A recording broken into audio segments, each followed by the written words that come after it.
He came to Birmingham in search of the perfect wife, and everyone thought he would choose the beautiful one, but to everyone's surprise, he rejected the one who shone, and chose the sister who lived in silence, a woman without jewels, without forced laughter, but with a soul impossible to ignore. He turned down the beautiful sister and chose the one everyone overlooked. What no one imagined was that this choice would spark a story shaped by pride, sacrifice, and a love that would change their lives forever. From which corner of the world are you joining us today? And tell me, have you ever felt like the one nobody sees? The earth still held the damp scent of March rains, and the hills surrounding the Wycliffe estate rose like weary guardians of a glorious past, slipping away without remedy. The manor, with its whitewashed walls and tall windows, had once hosted dazzling receptions where rural nobility gathered to honor the Countess of Wycliffe, Lady Margaret, a proud widow fiercely protective of her lineage. But now the furniture groaned under the weight of time, the tapestries had dulled, and the English porcelain lay untouched behind dusty glass, waiting for guests who would never return. Amid this noble silence lived her two daughters. Lady Catherine, the younger, walked with the ease of someone who had never known what it was to be ignored. Her hair was the color of spring honey, and her beauty, radiant, evident, undeniable, made men turn their heads and women press their lips. Her voice struck the perfect chord between sweetness and strategy, and her laughter, when heard, bloomed exactly where the gazes fell. Lady Eleanor, on the other hand, was the elder. No one could quite recall whether she had been pretty as a child. A faint birthmark graced her left cheek like a dark blossom out of place. She walked with a slight imbalance, a lasting gift of a childhood fever that had left her with a limp. Her step was always cautious, restrained, as though fearful of treading where she wasn't wanted. Her brown hair was gathered simply, without ribbons or pearls. Her eyes, gray like the moor's morning mist, observed the world with quiet resignation. While Catherine ruled the drawing rooms, Eleanor reigned in corners no one entered. She preferred the conservatory, where she tended to camellias and violets with silent devotion. Her wardrobe, always in muted tones like pearl gray, navy blue, or olive green, drew no attention, and she knew it. She accepted invisibility, the way one accepts shadow when the sun has already chosen another face to shine on. Lady Margaret, ever vigilant and calculating, knew her family name teetered on the edge of ruin. The gold had died with her late husband. The land was fertile but insufficient, and their salvation rested solely on the delicate hope of a favorable marriage. Catherine was her jewel, her strongest bet. Eleanor, a worthy piece, yes, but with no shine for society's game, and yet Eleanor was the one who most resembled her father, the one who never broke. That day the estate was prepared with the care of great occasions. The Dowager Countess ordered the crystal glasses from Catherine's, christening to be brought out, and the maids dusted the lace cushions in the main parlor. They were expecting a visit from Lord Alistair Montgomery, Marquess of Linwood, heir to a modest yet steady fortune, bearing a title that still made young debutantes hold their fans a little tighter. It was said the Marquess, 35 years old, was seeking a wife. Not love, nor passion, nor adoration. Just a respectable name, a proper, quiet woman who wouldn't disrupt his routine, his books, or his thoughts. Some whispered he had once been widowed. Others claimed he had never loved at all, perhaps only once, and that, since then, his heart had slept like stone at the bottom of a well. When his carriage crossed the stone threshold of Wycliffe Estate, Catherine's eyes lit up like freshly polished gold. She wore a white muslin dress embroidered with pink, cinched at the waist with a satin ribbon. Her hair flowed in soft waves, framing a perfect smile. Eleanor, meanwhile, was in the garden, clipping dry stems with her hands still stained with soil. She was not summoned to greet him, Afternoon tea was served beneath the wisteria in the inner courtyard.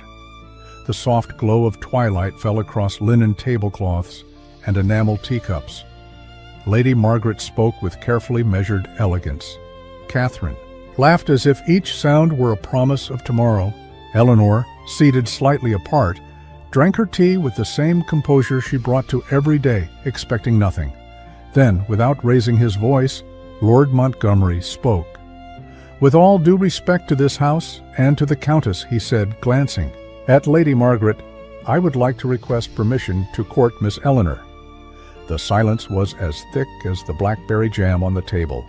Lady Margaret dropped her spoon. Catherine blinked, her smile cracking like glass beneath a boot. Eleanor merely lowered her gaze. A gentle breeze lifted a strand of hair from her temple, and for a moment her eyes met the marquess's, and he hesitated, not in his words, but in his soul.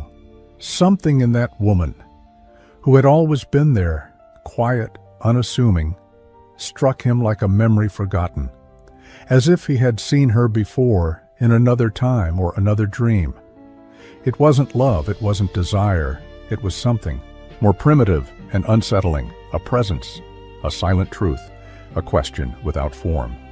Eleanor said nothing, but in her eyes, gray as the mist before a storm, there was something the Marquess could not decipher. He only knew one thing. He had looked, but he had not been the one to see first, and in that garden of wisteria, beneath the trembling porcelain and the breathless silence, began the fate of a woman who had grown used to being unseen, and of a man who, without knowing it yet, had just been called to notice what no one ever did. The day after Lord Alistair Montgomery's unexpected proposal dawned gray, as if the skies themselves doubted the direction the Wycliffe estate had just taken. In the halls, echoes still lingered, of spoons halted mid-air, of Lady Margaret's sudden chair scrape, of the silence that followed his announcement. Catherine said nothing during breakfast. Her lips, usually adorned with calculated smiles, remained closed, as if any attempt to speak might fracture her composure. Lady Margaret, on her part, moved with brisk steps, fury held tight beneath the weight of her noble name. She spoke, no words of reproach allowed, but her gaze hardened each time it landed on Eleanor, as if blaming her, silently, for accepting a fate she had not even sought. That morning, a brief note reached Eleanor's hands. It was written in firm, unadorned script and signed with restrained initials, A.M. It requested her presence in the Marquess's study, temporarily arranged in the library of the East Wing. There was no please, no excuse, no pleasantry, just the direct words of a man speaking from distance, not desire. Eleanor did not reply. She rose from her chair, left her embroidery on the marble table, and walked down the corridor with the serenity of one who expects nothing, and therefore fears nothing she might hear. The library was lit by a tall window that let in the dull morning light. Lord Montgomery stood with his hands clasped behind his back, studying a globe as though he could turn time to his will.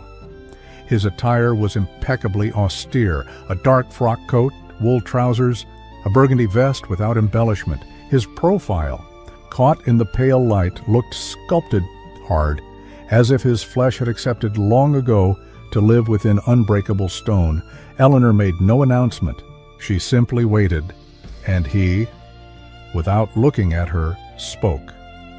"I won't waste time with pleasantries," he said in a low, unaffected tone. "What I proposed yesterday was not born of impulse or affection. It was a considered decision." She didn't move.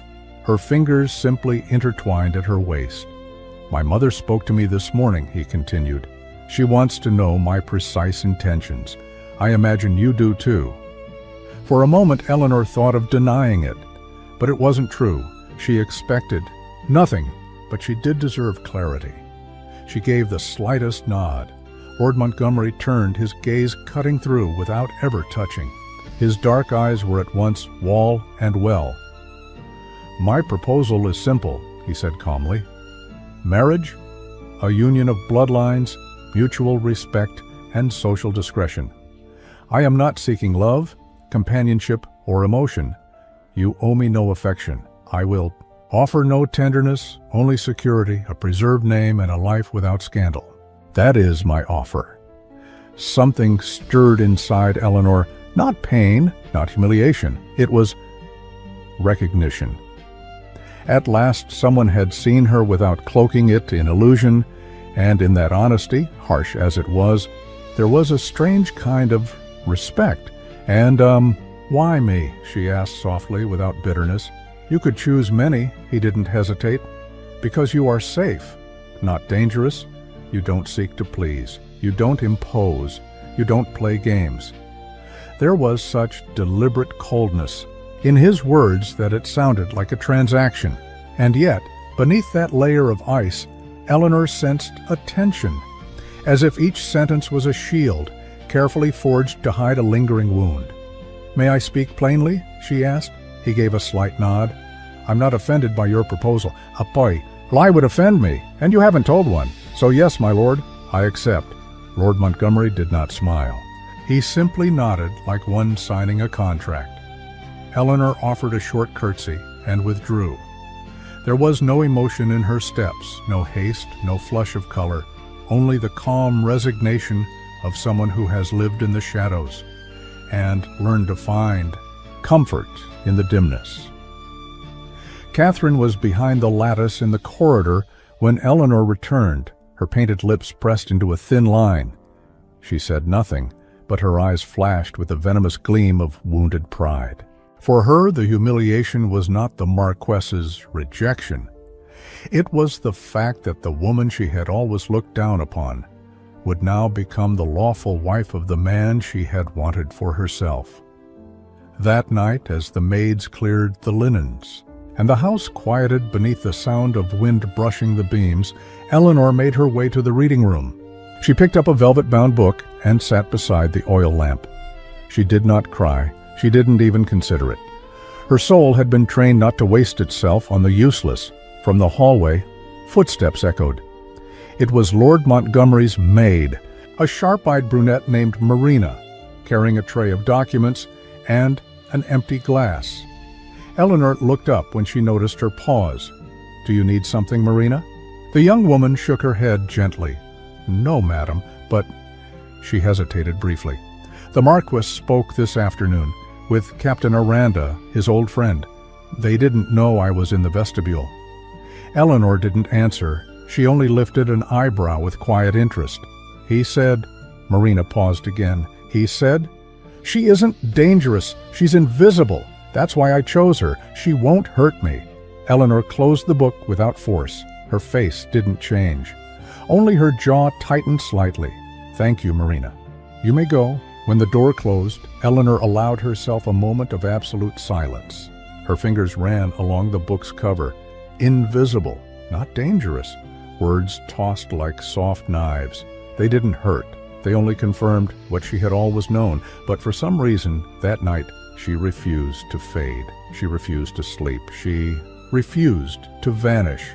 She stayed there, with the lamp still burning, reading without truly absorbing the words, staring without really seeing.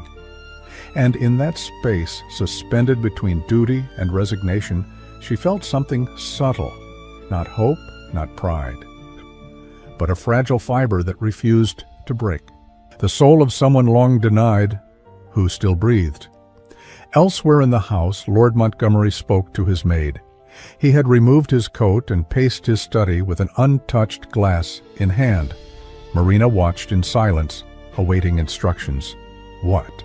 If I wasn't wrong?" he murmured, half to himself. Marina said nothing. "Emotions," he added, "are a weakness, one I've already paid for." Marina offered a small bow. He set the glass on the desk and turned to the window. "A woman who doesn't demand is a woman who's safe," he went on. "The rest I don't need." But his eyes weren't looking at the fields. They were watching his own reflection in the glass, as if searching for a certainty he had yet to find. And so night fell over Wycliffe Estate. In one room, a woman read in silence, without tears. In another, a man took refuge behind his own walls. Neither of them knew that, in the deepest corner of what went unsaid, a seed had already been planted. It wasn't love, not yet tenderness, but it was the first crack in the wall. And for two broken souls, that was already too much. Spring clung stubbornly to the hills of Birmingham, as if refusing to yield its place to the dry heat of summer. The days grew longer, the camellias began to wither, and the wisteria, which had once witnessed the unexpected announcement, now gave in to the wind, dropping pale lilac petals onto the stone benches like quiet surrenders. Since the formal engagement between Lord Alistair Montgomery and Lady Eleanor Wycliffe, life at the estate had shifted, though no one dared to say it aloud. The marquess visited regularly, but with the demeanor of a man surveying land before construction. He walked the halls with purpose, reviewed the grounds, spoke with Lady Margaret about property lines and finances, and received reports from the steward without raising his voice or inviting familiarity. With Eleanor, the dynamic was different, or rather, almost non-existent. They occasionally crossed paths in the music room or the library, but their exchanges never went beyond politeness. There were no gestures of warmth, not even of curiosity.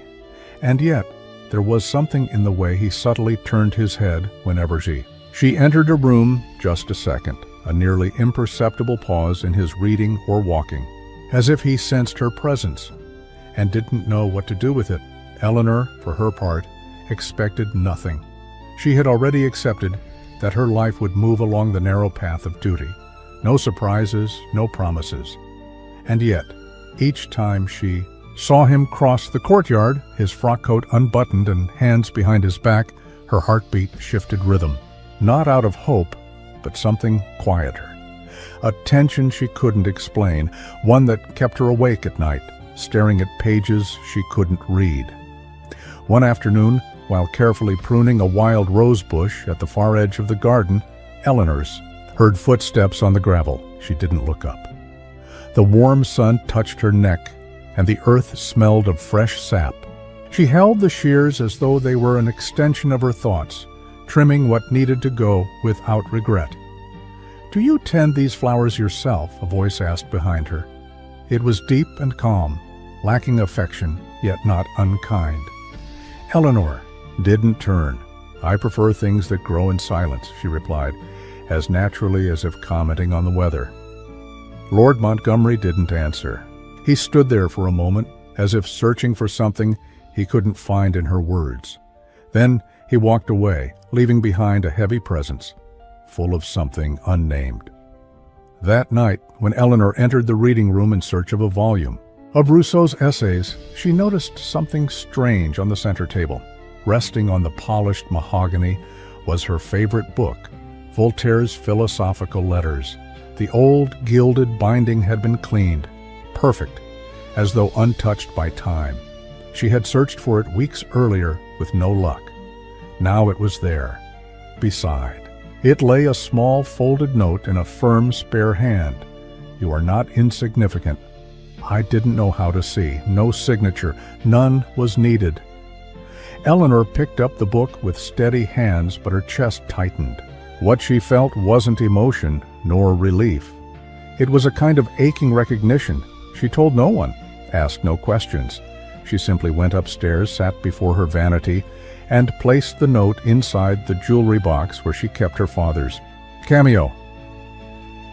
The next evening, without planning to, without much thought, she left a bundle of fresh lavender wrapped in a white handkerchief on the piano bench in the main drawing room.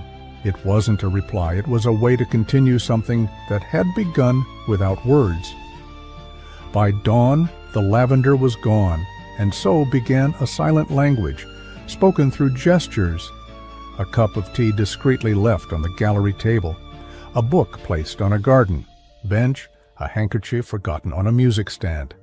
Later returned, neatly folded. Neither spoke of it. Neither acknowledged the growing presence, each now occupied in the other's days. From a second-floor window, Catherine watched. Always elegant, always alert, she pretended to embroider, while her eyes tracked her sister's movements like a game of chess she could no longer master. Inside, something boiled. It wasn't just jealousy, it was confusion. How could such an ordinary woman hold the attention of a man she herself had failed to impress? How could a sister who never stood out at dances, who couldn't sing with charm or recite verse gracefully, begin to take a place Catherine had long reserved for herself? She didn't speak of it to her mother. Lady Margaret, still clinging to the hope of a favorable match, remained focused on the finer points of the marriage contract rather than the heart of the relationship. And yet, in her quietest moments, even she began to sense that something unexpected was taking root between the future spouses. Eleanor didn't know if what she felt was comfort, dizziness, or fear. What she did know was that each gesture, each absence filled with presence, was beginning to change her. Not because she dreamed of love, not because she believed in happy endings, but because for the first time in her life, someone had started to see her without asking her to be someone else. Lord Montgomery, for his part, didn't fully understand what was happening. His once orderly routine had started to shift in subtle ways. He spent more time in the library, wandered the gardens without purpose, and every time he found a carefully arranged flower in some hidden corner, his step slowed. One afternoon, entering the drawing room, he found the white handkerchief with lavender stitching draped over the piano bench. He held it for a few seconds, then tucked it into the inner pocket of his coat. He told no one. But that night, before sleep, he placed it on his desk, beside the inkwell and his business correspondence. In the dim light of his study, he sat by the fire and closed his eyes. He wasn't thinking of tenderness or duty. He simply remembered her, bent over the soil in the garden, hands covered in earth, her face at peace. And for the first time in many years, he wondered if there was value in things that didn't shine. Across the house, Eleanor slept with her window slightly open. The scent of lavender drifted through the air. On her nightstand lay a book bound in blue velvet. They had exchanged no meaningful words, no conversation worth repeating, but they were already speaking, and what that silence said was starting to matter more than any promise.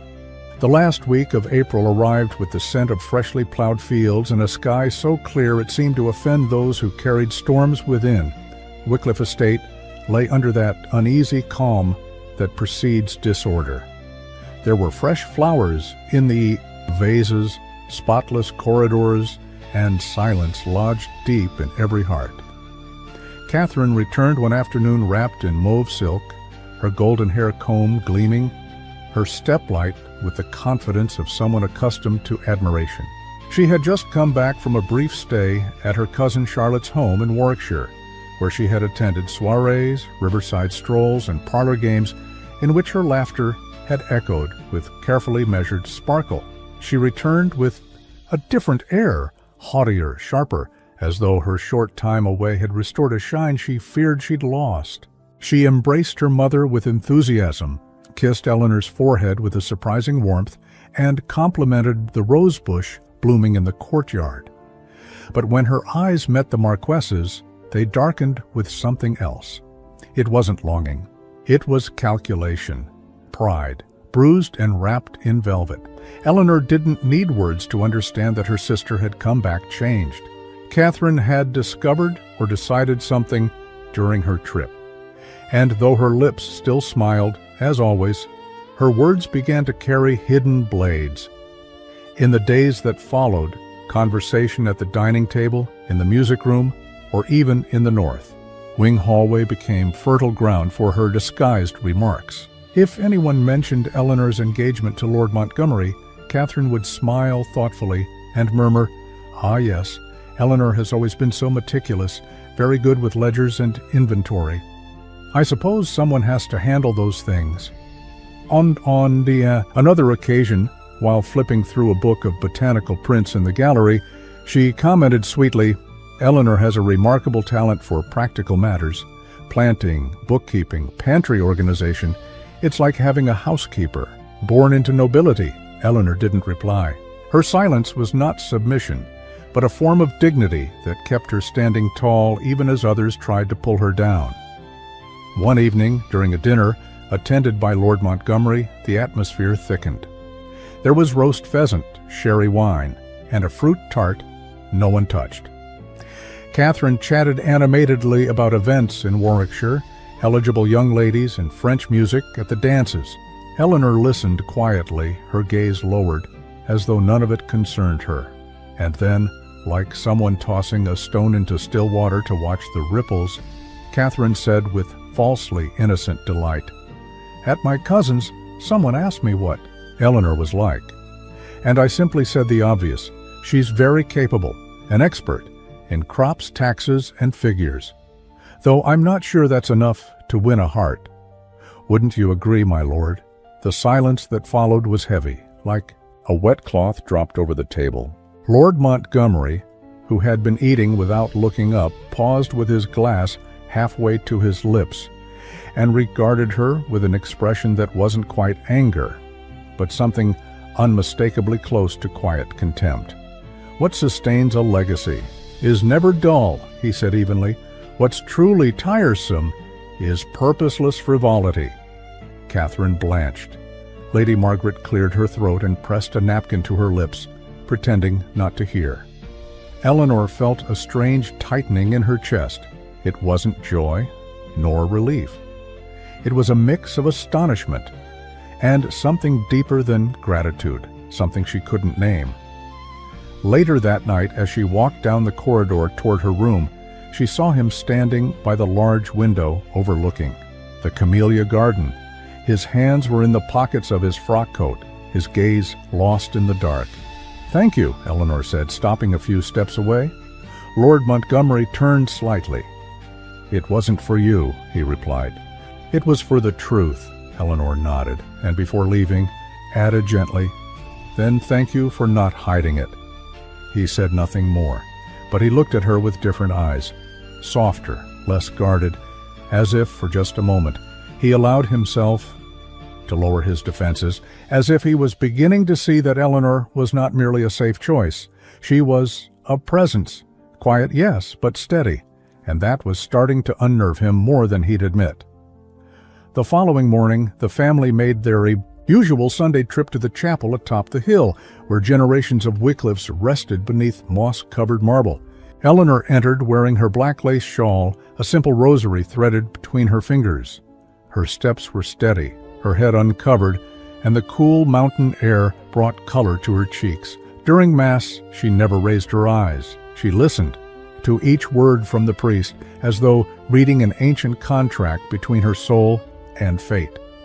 When it came time to cross herself, she did so slowly, sealing something that could not be undone. Turning toward the side altar, she met her mother's eyes. Lady Margaret's expression was more severe than Eleanor had ever seen. Her right hand, still lifted after the final Amen, trembled slightly. Her lips were pressed tight, as if a long unspoken confession had lodged in her throat. They exchanged no words, only that long, weighty look, filled with unspoken warnings and secrets that refused to die. It was as if her mother had seen something she couldn't name, as if she sensed that everything she had planned was beginning to crack. Eleanor stepped out of the chapel with the wind in her eyes and her heart in an uncertain place. For the first time in a long time, she didn't feel invisible, and not because someone had pointed to her or spoken her name with admiration, but because slowly she had stopped needing it. She didn't know if what was growing was love. She didn't know if Lord Montgomery looked at her with tenderness or simply with respect. But something new had taken root within her, a strength that depended on no one, a root sprouting from within, like those wildflowers that, even without a gardener, dare to bloom between stones. May arrived draped in golden light and warm wind. Sunlight filtered through the almond trees along the old road, and Wycliffe Estate woke each morning in a hush of new leaves and wild scents. There was a different stillness in the air, as if something invisible and still unnamed was slowly forming in the quiet corners of the house. For some weeks now, Lord Alistair Montgomery had been spending more time at the estate. He no longer limited himself to meetings with Lady Margaret or the steward's reports. He began walking the vineyard paths, inspecting the irrigation channels, pausing near the wheat fields that still awaited harvest, and on those walks, without announcement or formality, Eleanor began to accompany him. They didn't do so in public view or during the busiest hours of the day. They went out after lunch when the house drifted into its drowsy stillness, or in the evenings as the sky turned. Coral and the last birds circled above the orchards. They walked without rush. Sometimes they spoke, sometimes they didn't. "Have you always preferred the countryside to the city?" she asked during one such walk as they stepped carefully along a path lined with stones and gorse. "The countryside asks nothing of you," he replied, eyes fixed on the horizon. "The city demands masks. Out here, you can be silent without being questioned." Eleanor nodded. She understood that better than most. What it meant to live unseen, unexamined. Another day they spoke of books. He mentioned Montaigne. She brought up Pascal.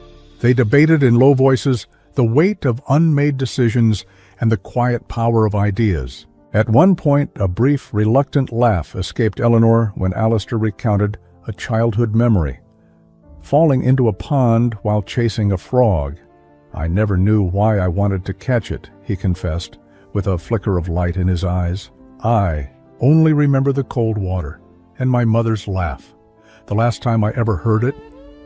Eleanor paused, half turned toward him. The breeze tossed her hair, and a strand brushed her cheek. She said nothing, but her silence wrapped around him like warmth. It was the kind of silence that doesn't weigh, doesn't press, it simply stays. Another day, as they crossed a footbridge over a small stream, Eleanor stopped to watch the rippling reflections in the water.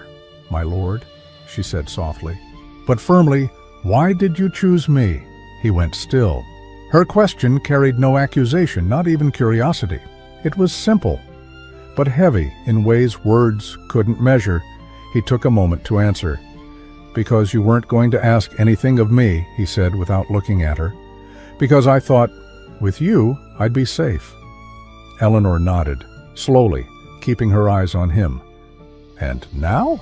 The marquess clenched his fists inside his coat pockets. He drew a deep breath.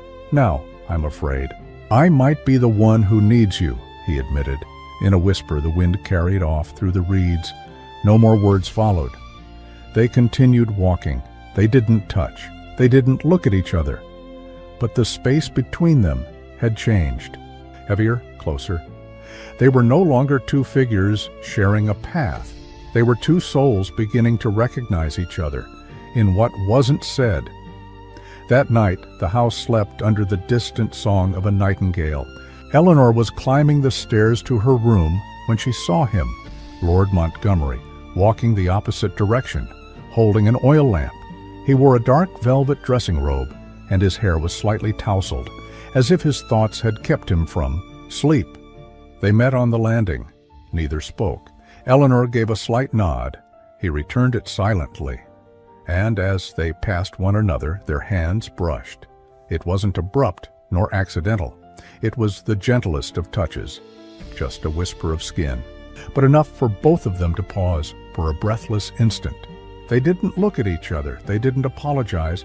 They simply felt. And what they felt lingered in the air like an unspoken promise. Eleanor continued to her room, so did Alistair. But when she arrived, she found herself touching the exact place where they'd made contact. Something had changed. She couldn't explain it, but she knew. The next day, while searching for a notebook in the library, Eleanor noticed an old sheet of music tucked among the central shelves. A single page, yellowed with age, its notes hand-drawn, some crossed out, others delicately corrected. She recognized it. It had been composed by Alistair's father, a man said to have played piano as if in conversation with fate. As Eleanor leaned forward to retrieve it, Lord Montgomery entered the study. He stopped when he saw her. For a moment their eyes met. Eleanor held the page in one hand. He looked at it with a flicker of discomfort and something deeper, as if that music held a memory he wasn't ready to face. "It's nothing," he said quickly, stepping forward to take it from her. "Just an old exercise." He folded it carefully and locked it away in a drawer. Eleanor didn't press, but she looked at him, and in her gaze he saw that she understood more than she let on. That night, as the moon rose over the estate's tiled roofs, Eleanor sat by her window. She opened a blank notebook and began to write, not with literary intent, but simply for herself, to remember the details, the tremor in a voice, the brush of a hand, the confession of a fear, the music left unfinished, because sometimes love doesn't arrive like thunder or fire. Sometimes it arrives quietly, in shared footsteps, in words that don't try to charm, in glances that don't hold, but don't flee either. And, for a soul like hers, that was more than enough to keep walking, even without knowing where the road might lead, even if no one was watching. Mornings at Wycliffe Estate were no longer peaceful. The sun still gilded the rooftops, birds still sang among the orange trees in the courtyard, but the air had thickened, as if something unspoken hung in every corner. The approaching wedding wasn't felt as cause for celebration, but rather as an inevitable event that everyone acknowledged, but no one dared to speak of aloud. Eleanor spent more and more time in the garden. Among gravel paths and rows of lavender, she found a quiet that the house no longer offered. She pruned, transplanted, sorted bulbs with near ritual precision. Sometimes she worked with bare hands, as if kneading the feel of soil to remember who she was. It was on a cloudy morning that she found the note, folded carefully inside her gardening basket. Between the pruning shears and a spool of hemp twine, the paper was plain. No crest, no ornament. She unfolded it and read a single sentence, written in a firm hand, slightly slanted to the right. "Your absence is more unsettling than your presence." No signature, no date, nothing else. Eleanor stood still, note between her fingers, while the nearby almond tree swayed gently. She felt no joy, no confusion, just a deep, quiet emotion, like a warm gust passing through her chest. Someone had named her without naming her. Someone had thought of her. And not to wish her silence, she said nothing. Slipped the note into the folds of her dress and continued working with her usual composure. But that night, before bed, she placed it inside her jewelry box, beside another unsigned note, older now, the one that spoke of looking and not truly seeing. She didn't need proof. She knew who it came from. In the days that followed, the tension in the house sharpened. Catherine had returned from Warwickshire with her nerves exposed. She walked in short, hurried steps and spoke too loudly, even when she had nothing of substance to say. She pretended to care little for the wedding preparations, but each time someone said Eleanor's name, her lips trembled slightly. One afternoon, watching her sister pass by with a roll of white fabric for the veil, Catherine clenched her porcelain teacup so tightly it cracked. She didn't say a word, just went upstairs, and didn't come down for the rest of the day. "I can still stop it," she whispered that night, brushing her hair in front of the mirror. "There's still time. He doesn't love her. He'll never look at her the way he looks at me." But there was no one left in the room to listen. Meanwhile, Lady Margaret had become a silent figure haunting the corridors, barking orders at the maids, demanding quiet, forbidding questions. Her voice, usually sharp, had taken on a lower, more urgent tone. One evening she intercepted Eleanor in the private chapel, where the young woman often went to pray alone. "You have no idea what's at stake," the Countess said, her lips tight. "Don't ruin this with sentiment or scruples. Obey. And do it with dignity." Eleanor met her gaze calmly. She didn't argue. Her obedience wasn't born of fear, but of a duty she had chosen to fulfill, even if she didn't yet know the cost. And as rumors bloomed like spring weeds, someone planted a cruel doubt that quickly spread among servants and even the most discreet guests. They say, Lady Eleanor, due to her fragile health, may not be able to bear children. Who says that? Catherine's cousin hinted at it, that her childhood fever left consequences. The rumor spread like flame over dry straw. No one said it to her face, but she felt it. In the whispers that died when she entered, in the sudden awkwardness when someone mentioned children, heirs, or baptisms. Eleanor didn't defend herself, didn't ask for clarifications. Dignity isn't something you beg for. The wedding day arrived without trumpets or fanfare. There were no illustrious guests, no grand feast. The ceremony was held in the estate's chapel, with polished wooden pews covered in white cloth, wildflowers from the fields, and the distant toll of a bell that rang out of duty, not joy. Eleanor wore a gown of raw satin, without embroidery or pearls.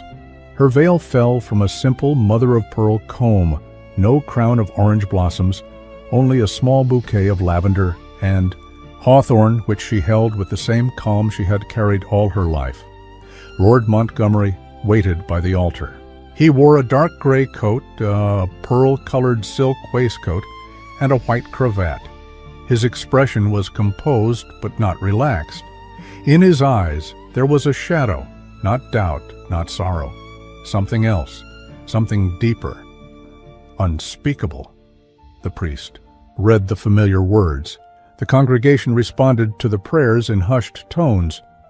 Lady Margaret crossed herself with the fervor of one who hopes salvation will arrive like a carefully calculated blessing, and Catherine did not cry, but her fingernails left marks in the fan, clenched between her hands.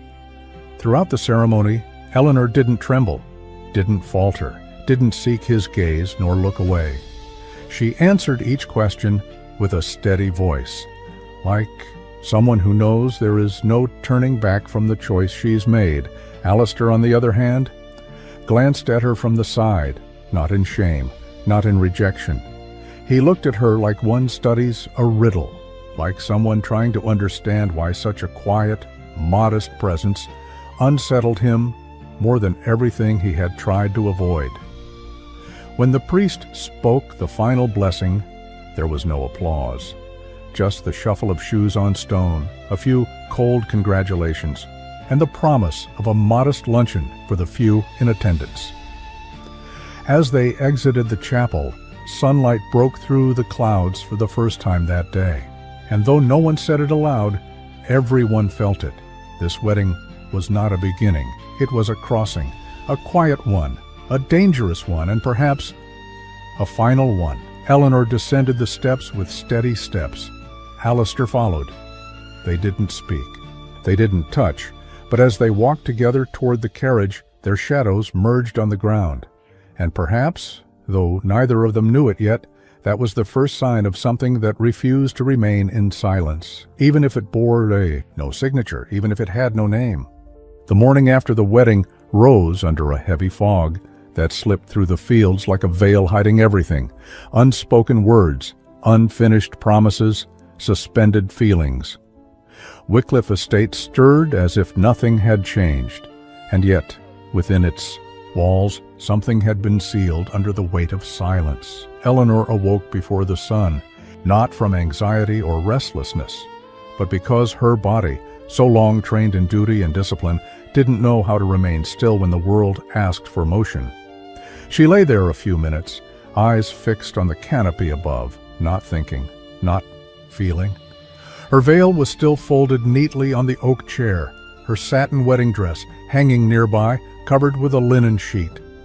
No one had helped her out of it the night before. She had gone upstairs alone, closed the door with her own hand, and fallen asleep without tears. The east wing, where Lord Montgomery slept, had no secret doors or convenient corridors leading to hers. He did not appear.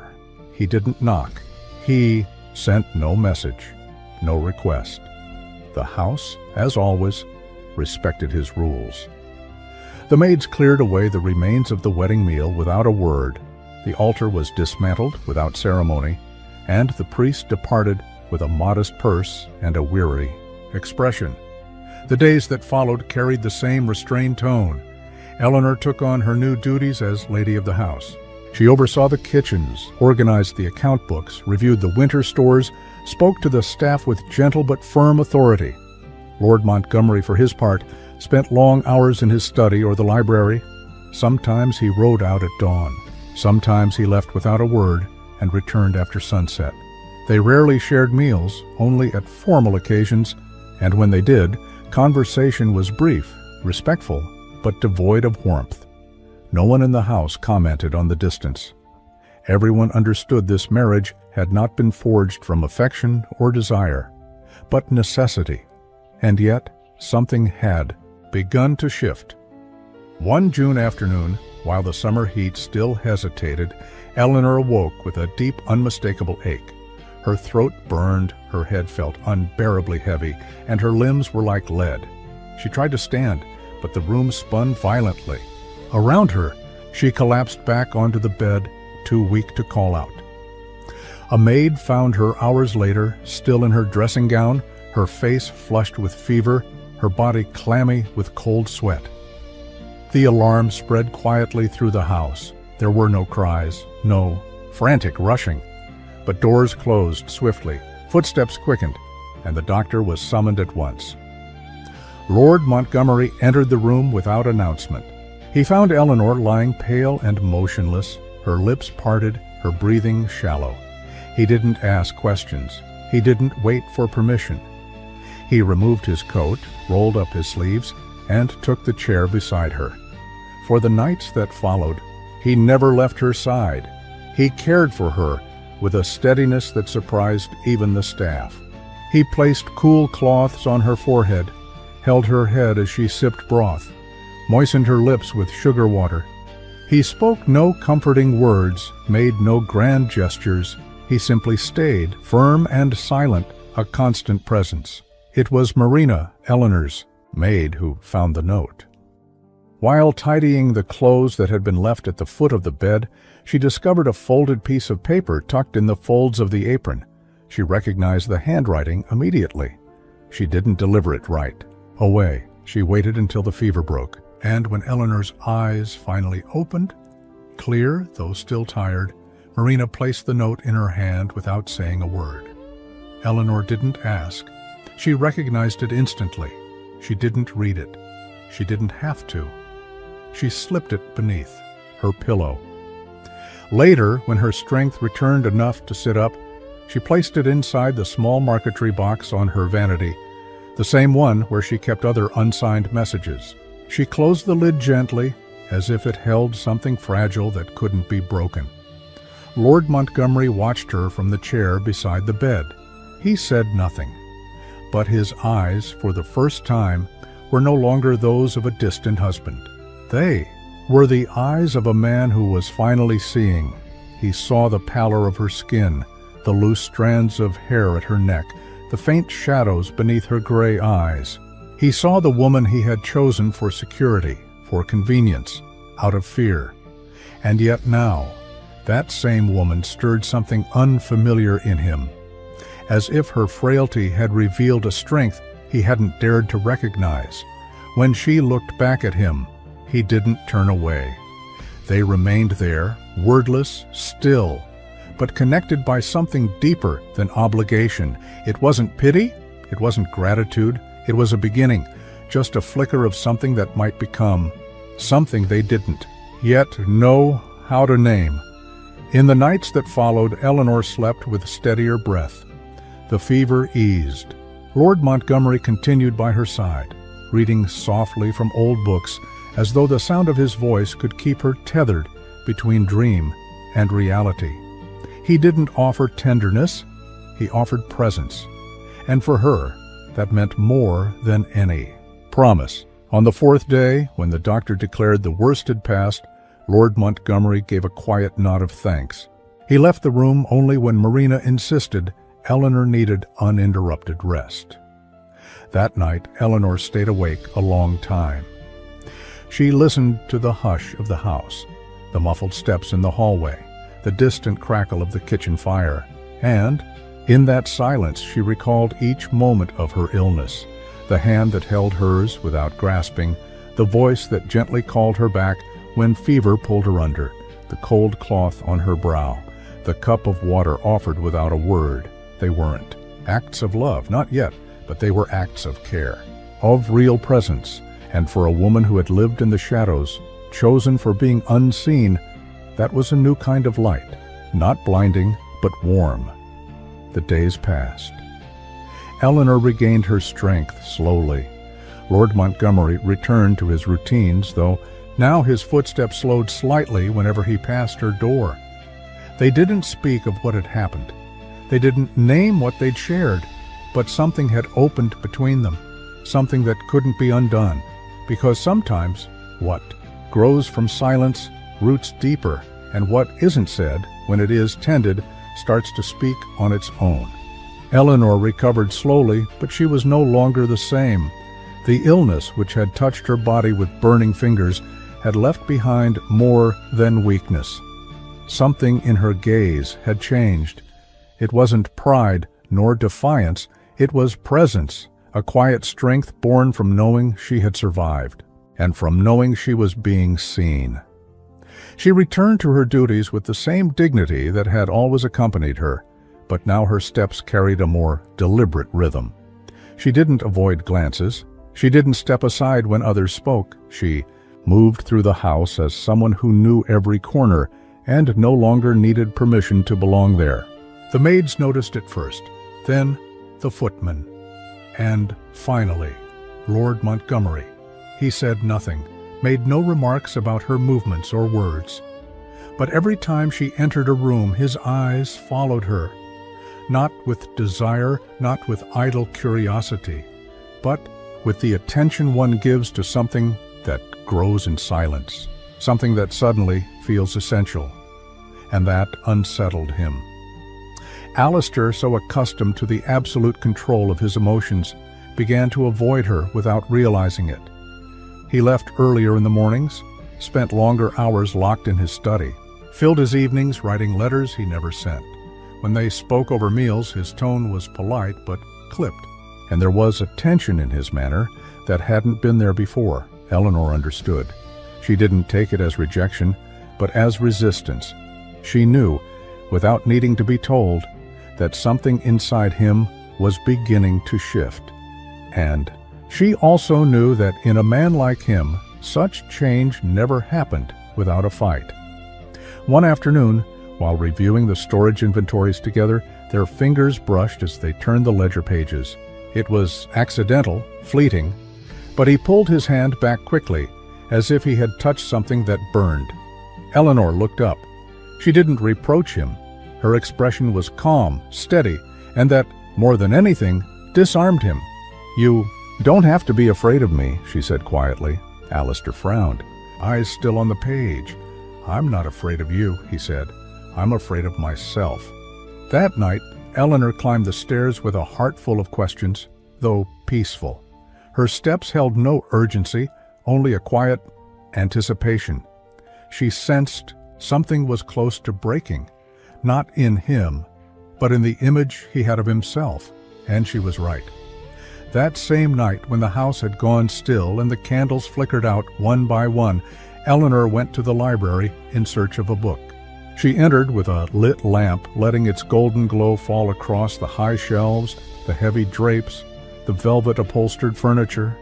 The air smelled faintly of old paper and polished wood. Then she saw him. Lord Montgomery sat by the desk, elbows resting on the surface, head bowed forward. He wasn't reading. He wasn't writing. He simply sat there, frozen in a posture of weariness or reflection. Eleanor didn't move, neither did he. The tension in the room was so dense it seemed to press against the air. "I wasn't expecting company," he said at last, without looking up. "I just came for a book." He nodded, said nothing more. Eleanor walked slowly to the far shelf. She chose a book at random, not even glancing at the title. As she retraced her steps, she passed the upright piano in the corner. On top of it, a piece of sheet music, the same one she had seen weeks before, the one he had hastily hidden. This time he hadn't removed it.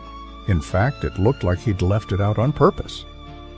"Did you write it?" she asked softly. He turned slowly. The lamplight cast deep shadows across his face. "No," he said. "My father. He used to play it when things were at their worst. He said some notes could heal what doctors couldn't name." Eleanor brushed the edge of the page with her fingertip. "And you?" "I haven't played in years. Music reminds me of things I'd rather not relive." A long silence followed, heavy with everything unspoken. And then, as if something in him finally gave way, he stood. He walked toward her with steady, unhurried steps. He stopped just short of touching distance. "I chose you out of fear," he said, his voice low, restrained, almost pained. "I thought if I chose you, it wouldn't hurt, that you would stand beside me without asking for anything, that you would be a refuge, not a fire." Eleanor didn't move. She looked straight into his eyes, unwavering. "I thought you'd never matter to me," he went on, "that I could have you close without being forced to feel. But I lied. I pretended. I pretended I didn't need you. I pretended you were invisible, because I was seeing you more than I could bear." Eleanor lowered her gaze. When she looked up again, her eyes shimmered, not with overflowing tears, but with the kind of fullness that spills from a single crack. "I don't want to be an obligation," she whispered. "I couldn't bear to become that." Alistair lifted his hand as if to touch her, but stopped halfway. Then he stepped closer and, instead of kissing her or reaching for her lips, he simply embraced her, wrapped his arms around her as if she might break if held too tightly. And she rested her forehead on his shoulder and let the silence speak. There were no promises, no declarations, just one body against another, one breath shared. A tremor not born of desire, but of something far deeper, the realization that one is no longer alone, that someone, without saying it, has begun to live inside you. When they pulled apart, Eleanor said nothing. She walked to the door slowly. At the threshold, she turned back for a moment. Her eyes still glistened, but her face was calm. Alistair didn't move. He remained near the piano, the music still open before him, and for the first time since they had met, he didn't seem inclined to hide it. That night, Eleanor fell asleep, with something in her heart she couldn't yet name. It wasn't hope. It wasn't triumph. It was the quiet certainty that, even if he didn't realize it yet, something inside him had begun to yield, and in that surrender, perhaps at last, love could begin to bloom. Summer at Wycliffe Estate didn't arrive with noise, but with a quiet warmth that lulled the stones and perfumed the air with lavender and damp earth. Brief rains left puddles that mirrored the sky, and in the corridors the footsteps of maids and footmen echoed with the steady rhythm of those who live in a world without upheaval. But in one of the main sitting rooms, where the light slipped through the tall windows like a golden caress, something more than the season had begun to change. Eleanor and Lord Montgomery, without any formal agreement or spoken promises, had shifted their routine. The breakfasts they once took separately were now shared in the South Wing gallery. At first they sat at a distance, he with his newspaper, she with an agricultural treatise or a book of verse. But slowly the space between them began to shrink. A comment on the news, an observation about the weather, a subtle smile at a poetic line, and the silence that had once loomed between them began to soften. They didn't speak of love. The word was never uttered, but they built it in their own quiet way, in the coffee she served without asking, because she already knew how he liked it, in their walks along the garden paths where he listened attentively to her ideas for new plantings, in the late afternoons when she read aloud, and he sat in calm stillness, eyes fixed not on the pages but on the lips forming each word. There was something deep in the way they looked at each other without needing to touch, a tenderness without a name, revealed in small gestures, when he offered her a shawl if the air grew chilly, or when she, silently, sensed the exact moment to leave him alone in his study. They weren't a couple from a romantic novel. They were two souls who had chosen each other without vows, who were discovering each other without haste. Even the village rumors began to shift. Where once people had referred to Eleanor as the other sister, the one chosen out of pity or convenience, they now said something else. They said the marquess listened to her in a way he never had with anyone, that his gaze lingered on her with respect, that while they weren't demonstrative, they were seen together more and more. At the local tavern, the betting had changed from how long the marriage would last to how many acres would bloom under the new lady's care, and that title, Lady of the House, was beginning to suit her naturally. She didn't flaunt it. She didn't drape herself in unnecessary finery. Her sobriety remained, but her bearing had shifted. She walked with her head held high, and her voice, still soft, carried the firmness of someone who knew she was being heard. But where there is balance, there is always someone who seeks to tip the scale. Catherine, the sister who once ruled, through charm and presence, began to feel her power slipping away. She had been gone for several weeks, visiting her cousin in Warwick, but upon her return, she found the estate transformed. The servants greeted her with less enthusiasm. Lady Margaret no longer clung to her every opinion, and worst of all, Eleanor no longer lowered her eyes when Catherine spoke. She held her gaze, calm, unwavering. This new certainty was unbearable for Catherine. Even more unbearable was witnessing how Alistair and Eleanor met without seeking one another, how they shared silences that no longer felt awkward, how he leaned slightly closer when she spoke. Catherine began to observe, first discreetly, then deliberately. One afternoon, as the garden shadows stretched long across the grass, Catherine moved silently through the halls, barefoot to avoid being heard. She stopped outside the marquess's study, where the half-open door let out a warm light.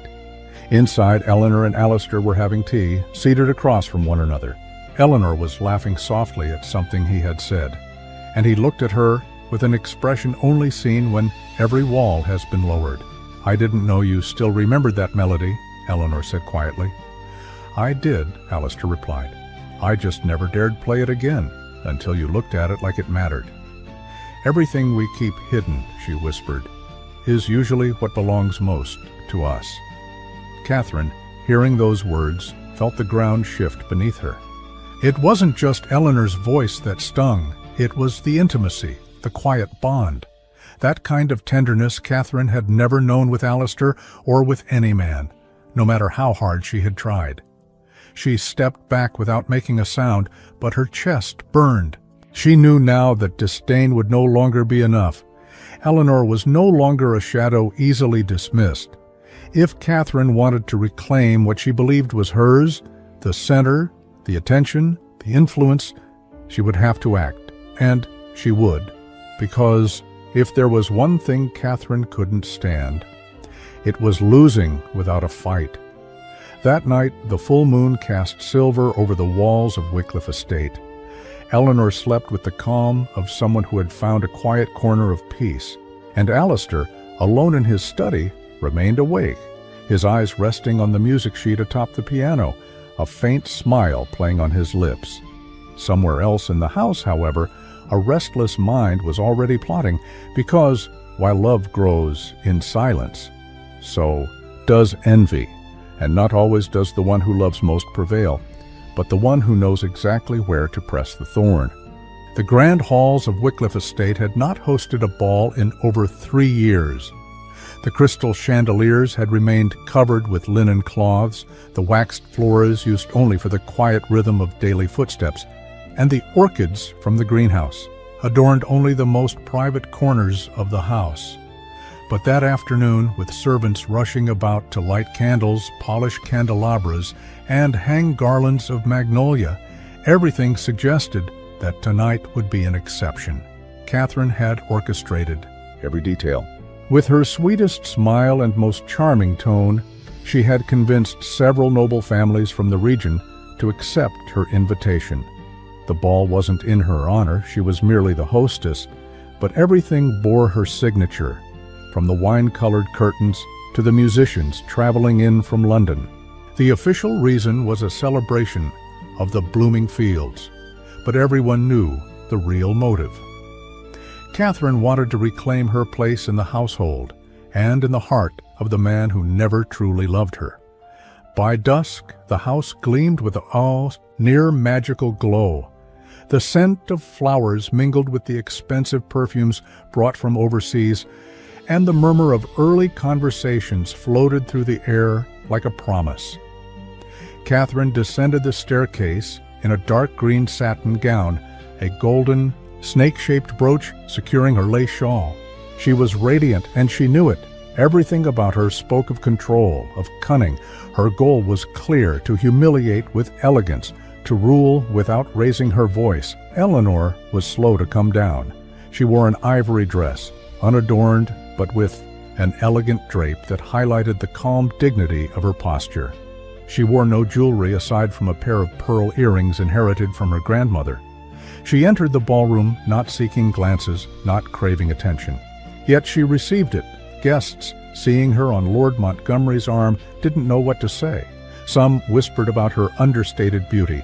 Others noted the clear connection between her and the marquess. Catherine watched from a corner, feigning conversation with a widowed count while gripping her fan harder than necessary. Then she made her move. First, a subtle comment to an older marchioness. Poor Eleanor. So sweet, so quiet, but so delicate. They say she won't be able to bear heirs. Then a carefully timed smile to a young viscount. The marriage made sense, of course, but between us, I doubt there's love.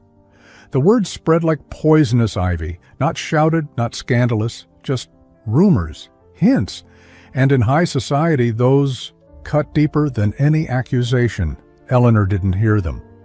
She was speaking with a lady about French literature when she noticed the shift in the room. The once kind glances became more guarded. Smiles grew strained. Some women even turned away as if afraid to catch an invisible illness. Alistair noticed everything. He didn't need to hear each whisper. It was enough to see the tight expressions of certain gentlemen, the uneasy murmurs that always circled near Catherine, the way some women looked at Eleanor as if she were a tragedy in gloves. Without hesitation, he crossed the ballroom. Eleanor saw him coming and felt a tightness in her chest. She feared he might draw distance, do something to step away. But what he did left everyone speechless. He stopped in front of her, extended his hand, and, mid-conversation with nearby guests, took hers with firm resolve. Not as a gentleman guiding a lady onto the floor, but as a man affirming what he felt, as someone declaring without words that he held no shame in his choice. That he had no doubt. Eleanor fell silent. Her skin burned under that simple, yet powerful contact. Her eyes held no tears, no blush, only a new clarity. And in Alistair's, a determination few had ever imagined possible in a man once content to walk alone in the shadows. The ballroom stilled. Words dissolved on tongues. Even the music seemed to soften. From her corner, Catherine turned pale. The golden serpent on her brooch seemed to mock her. This was not the ending she had plotted. Instead of shaming her sister, she had ignited the very fire she hoped to snuff out. The evening continued, but everything had changed. The glances turned elsewhere. Catherine no longer reigned. Without effort, without trying, it was Eleanor who now held the room. She glowed in the quiet light of a love still unnamed, but undeniable.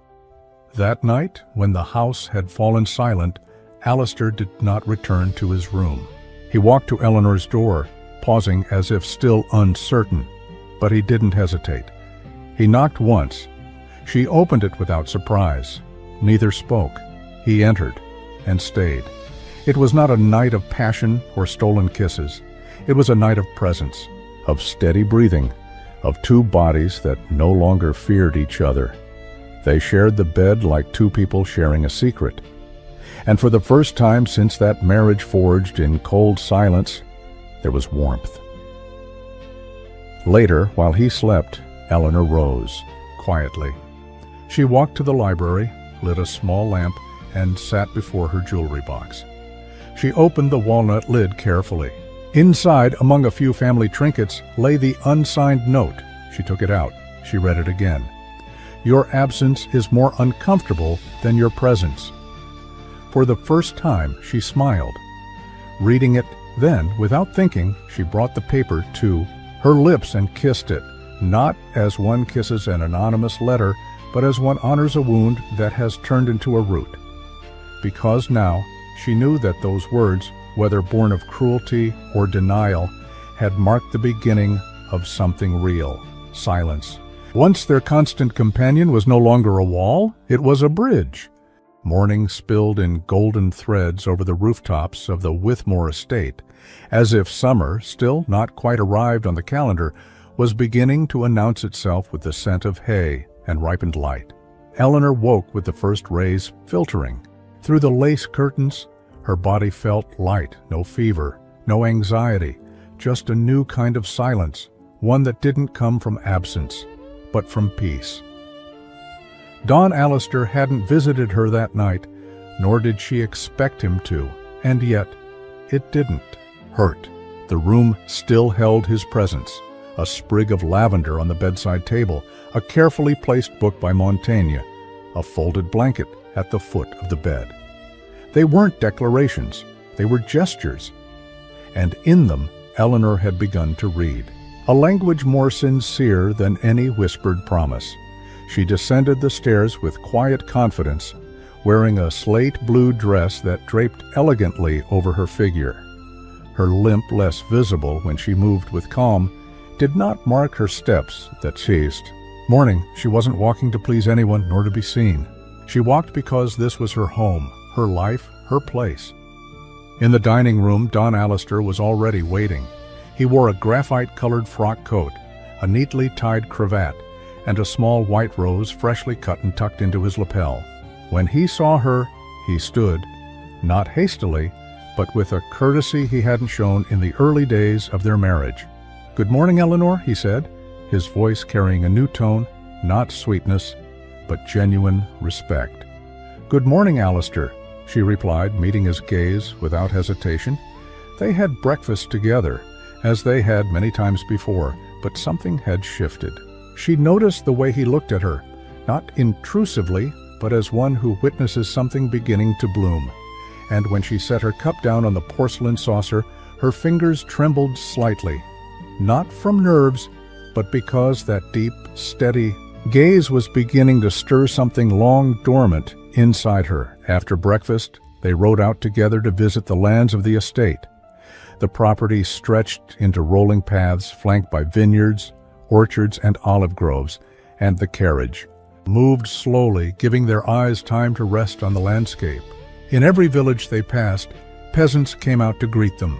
It was the first time they'd seen the new Marchioness of Llanos, and they expected a distant regal figure, cold hands, and formal words. But Eleanor didn't wave from the carriage, like a porcelain statue. She stepped down, she walked among them, she listened. She patted the heads of children, asked about the harvests, inquired after the wells, the schools, the winter ailments. Her voice wasn't condescending or rehearsed. It was calm, natural, and that closeness, so rare in a woman of her status, began to win over eyes, hearts, and smiles. Don Alistair watched from a short distance as she spoke, with an elderly farmer beside a pomegranate tree. He didn't interrupt. He didn't correct her. He simply watched with an expression that hovered between astonishment and quiet admiration. At last, he understood he had not chosen a woman without fire. He had chosen a flame that didn't need to boast to burn. That night, back at the house, he entered his study with the intention of writing his usual business letters, but he paused in front of the mirror. Almost unconsciously, he touched an old scar just visible at his right temple beneath the hairline. It wasn't deep, but it still ached. He had earned it in his youth, not from a fall, but from a goodbye. The woman he had loved, or so he thought, ran away with an Italian count the night before their wedding. She left a short letter and a dried flower between the pages of a poetry book. Since then, he had wrapped his heart in marble. Until now, a week later, Dona Margaret fell ill. It was a slow, steady decline, like an old tree quietly beginning to give way. The widowed countess, who had never accepted the word weakness in her vocabulary, was laid low by persistent fever that confined her to bed. Doctors came and went with furrowed brows. The teas had no effect, and though she clung to her pride, she could no longer hide the tremor in her hands or the dimness in her eyes. Eleanor cared for her, without resentment, without reproach. She read her favorite psalms aloud, adjusted her pillows, wiped her brow. With rose water, offered her tea with gentleness, never a word of blame, just a constant, dignified, warm presence.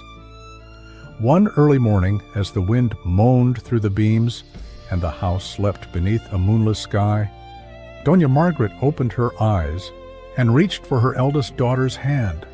"Eleanor," she whispered, "I never truly saw you." Eleanor said nothing.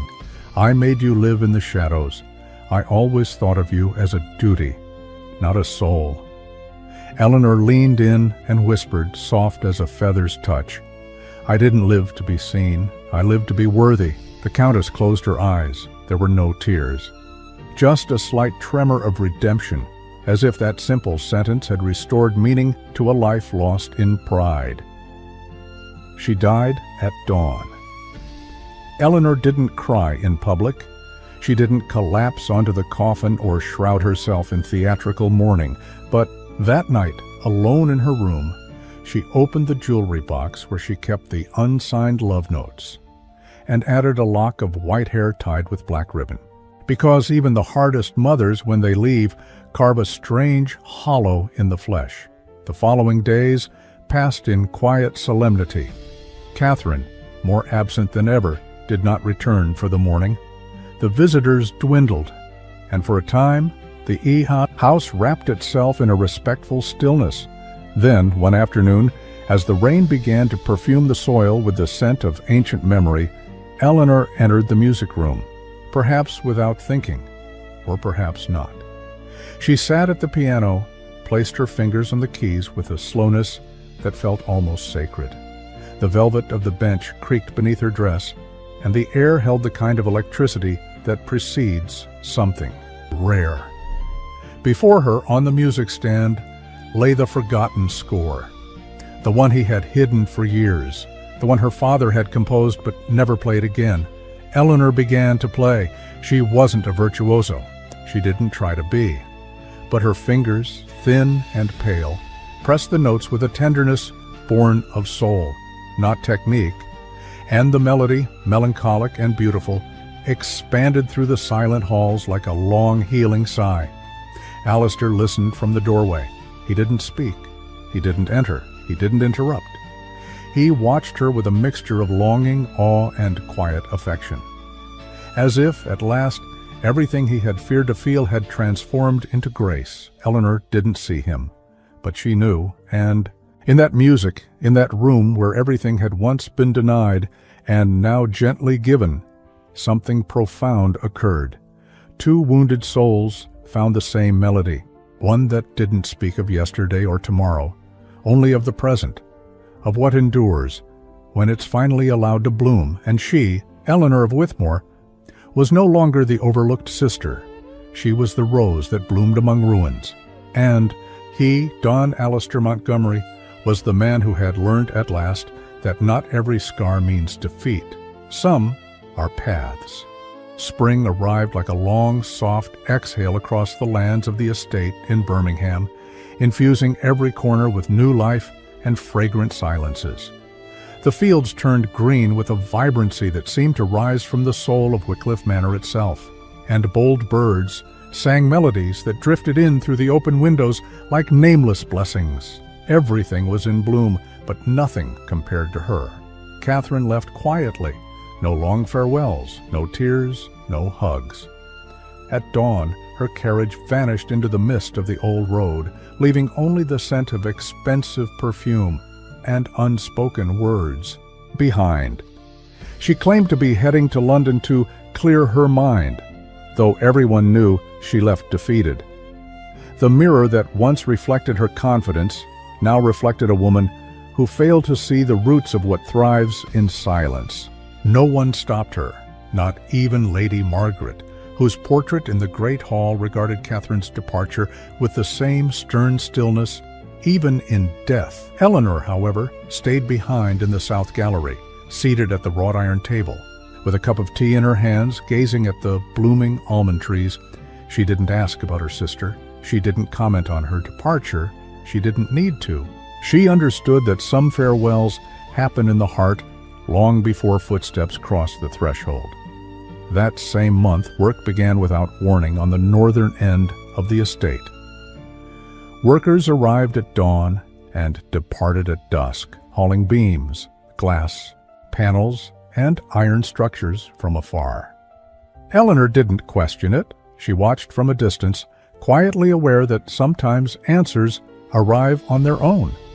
One afternoon, while strolling among the roses in her wide-brimmed sun hat, Lord Montgomery approached her.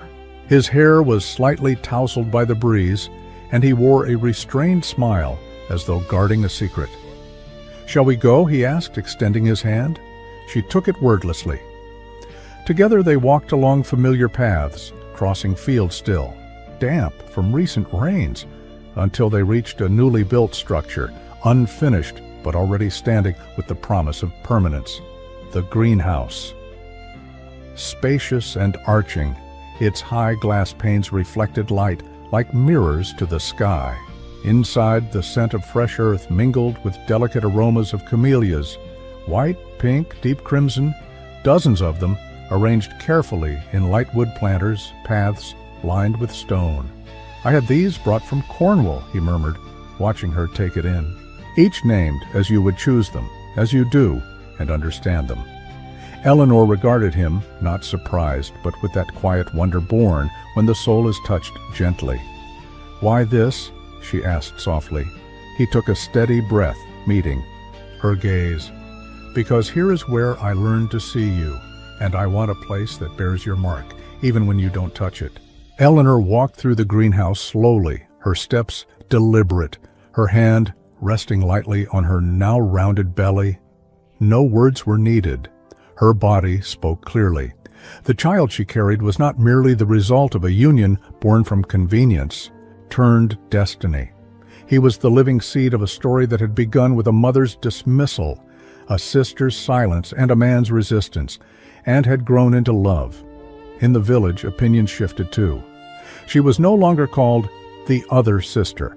Now she was known as the silent marchioness, the one who healed by her calm, the one who mended without demand, the one who looked at the marquess in a way no one had, and quietly transformed him.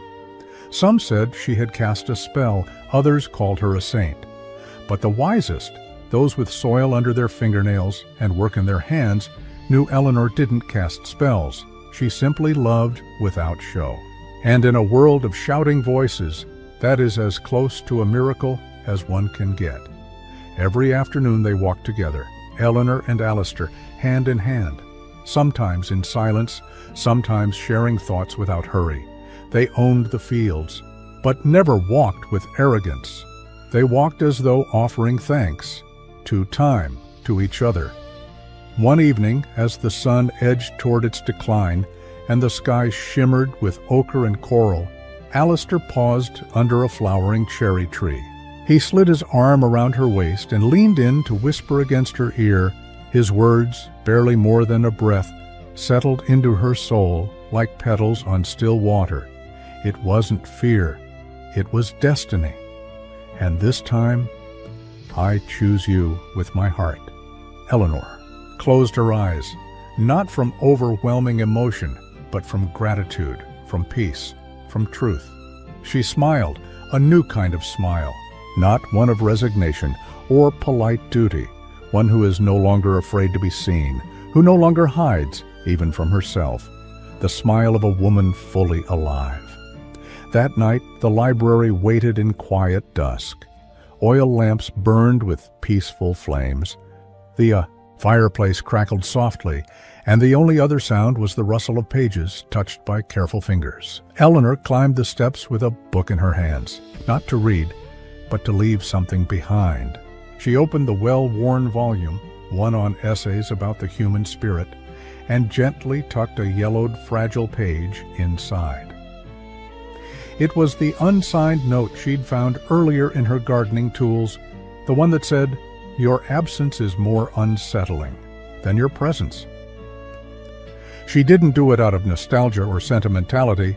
She did it as a testimony, because even the quietest love deserves remembrance, because silences leave marks as well.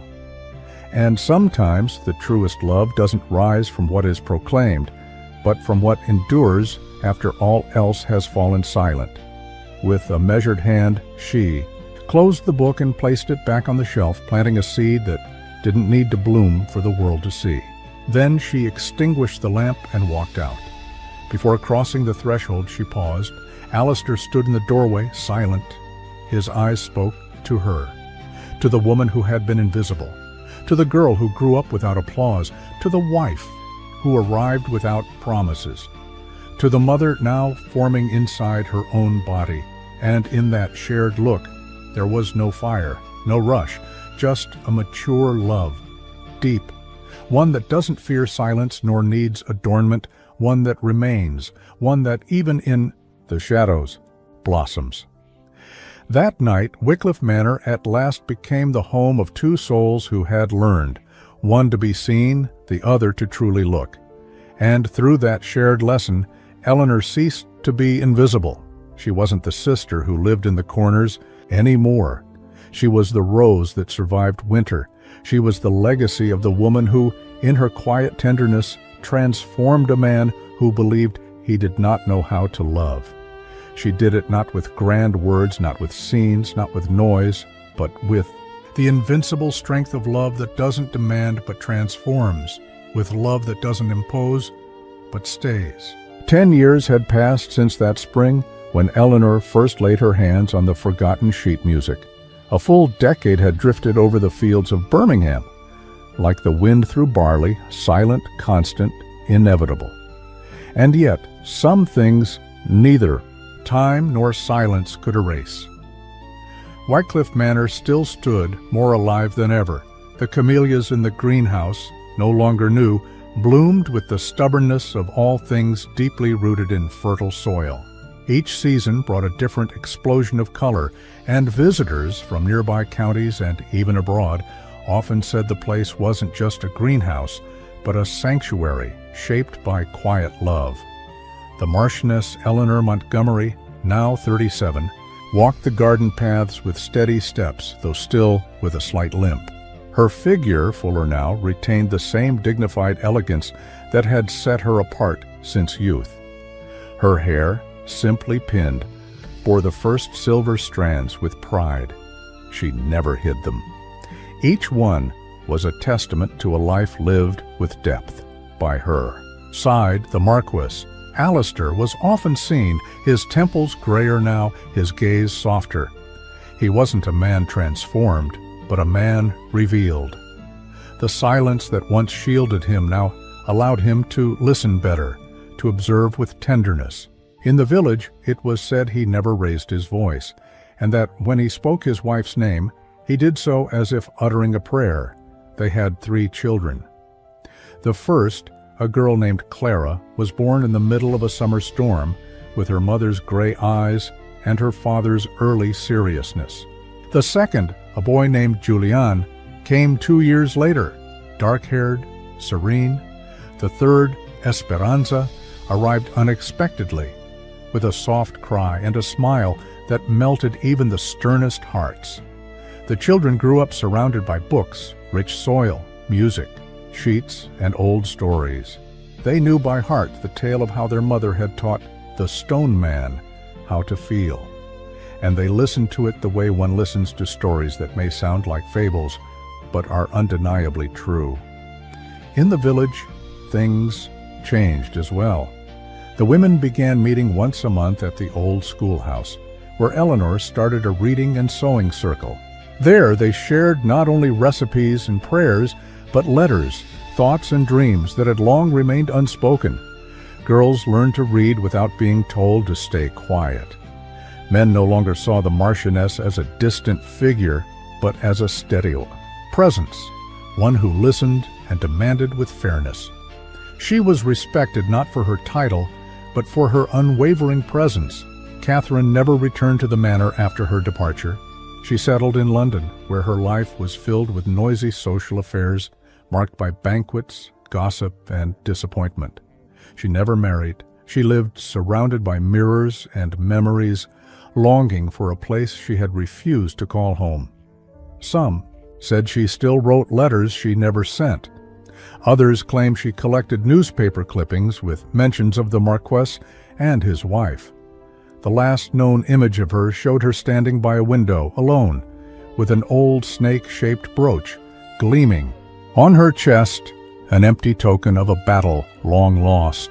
The memory of Lady Margaret still echoed through the manor's halls. Her portrait remained in the main parlor, but it no longer inspired fear. Her name was spoken with respect, not dread. Her grandchildren remembered her as a strict woman, yes, but one who, in the end, had asked for forgiveness, and that, they said, was also a kind of courage. One April afternoon, as the cherry trees dressed in white again, Eleanor walked alone into the library. Dust floated in the air like the ashes of memories, and sunlight slipped through the curtains with the gentleness of things that no time can no longer harm them. She paused before the center shelf, then pulled out a brown leather-bound book. Slowly she opened it, caressing the pages like the skin of an old friend. There, still intact, was the yellowed note. "Your absence is more unsettling than your presence." She didn't smile. She didn't sigh. She simply closed her eyes for a moment, as if hearing a long-forgotten melody once more. Then she placed the note back where it belonged, closed the book, and returned it to the shelf. She needed nothing else, because she, Eleanor of Wycliffe, Marchioness by title, mother by fate, woman by choice, was no longer invisible. She had ceased to be a shadow and become the root, the solid ground, the quiet beacon, and as she returned to the drawing room where her children and the man who finally had chosen her with his heart were waiting, the scent of camellias hung gently in the air like a promise fulfilled. Some loves are born from thunder, but the ones that last are always born from silence. They say the deepest stories aren't the ones that shout, but the ones that whisper to the soul. Eleanor and Alistair showed us that you don't have to shine to be seen or raise your voice to be heard. Sometimes true love is born in the quiet, in restrained gestures, in eyes that learn to look beyond. Appearances? Eleanor, the invisible woman, taught us that dignity needs no applause, that steady tenderness can tear down the coldest walls, and that even the hardest hearts can learn to love. If they find someone who doesn't give up on their silence. And you? What did you learn from this story? At what moment did your heart tremble? If you've made it this far, type camellias in the comments. That way, we'll know how many hearts walked with us to the end of this journey, and you'll help this story reach more people who love historical romance as much as you do. And if this story moved you, don't miss the other tales linked in the cards. Each one holds a sigh, a secret, an impossible love that might just deserve to bloom too. Thank you for being here. Until the next story.